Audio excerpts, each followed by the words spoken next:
And so this bird is ready to fly back into the woods, so I need a volunteer to help me let it go. You want to do it? Okay. Come on over here. What you're going to do, you want to hold him just like me? Audubon has played to our strengths in protecting birds both during and since the oil spill.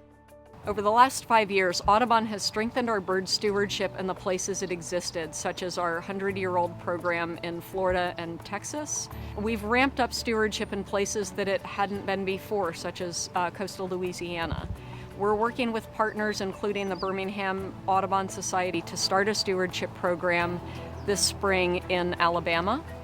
Audubon has also done habitat restoration. We have helped restore Alafaya banks, which is one of the biggest and most important bird colonies in Florida.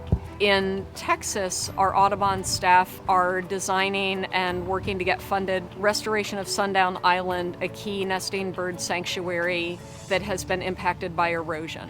Audubon has worked at a policy level to ensure that there's funding for bird protection, restoration, and habitat management.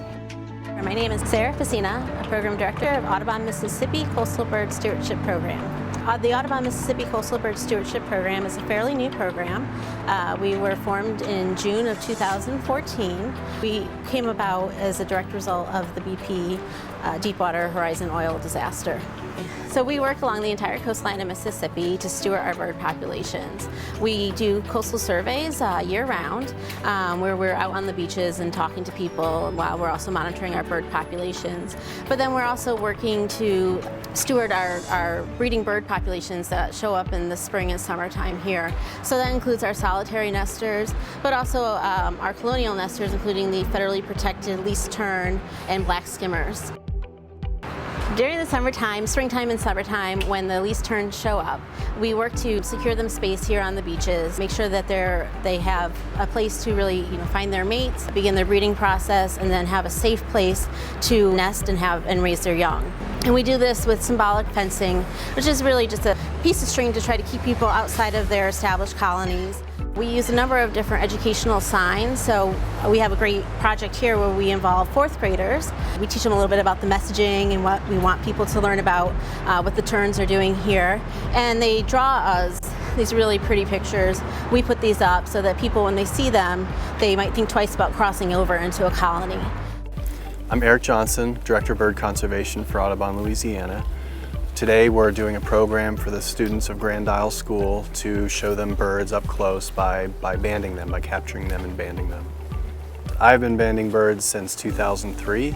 There's lots of different research projects that I've been involved in. This initiative, particularly with the Grand Isle School, that we have been doing since the BP oil spill. The actual banding part in the woods we started doing last year. We've also done programming with them to teach them about the birds that nest on the beaches here of Grand Isle. It's really important to educate the next generation, our future land stewards, our future conservationists, and help them make the connections between the resiliency of human populations and the resiliency of bird populations. These two things are interrelated, and it's really important for the youth, of the next generation to understand this. With enough funding and enough volunteers and enough goodwill on the part of humanity, we can have that so that humans can enjoy the beach, but that we can have areas set aside and protected so that birds can raise their young without threat of disturbance and danger that they sometimes have today.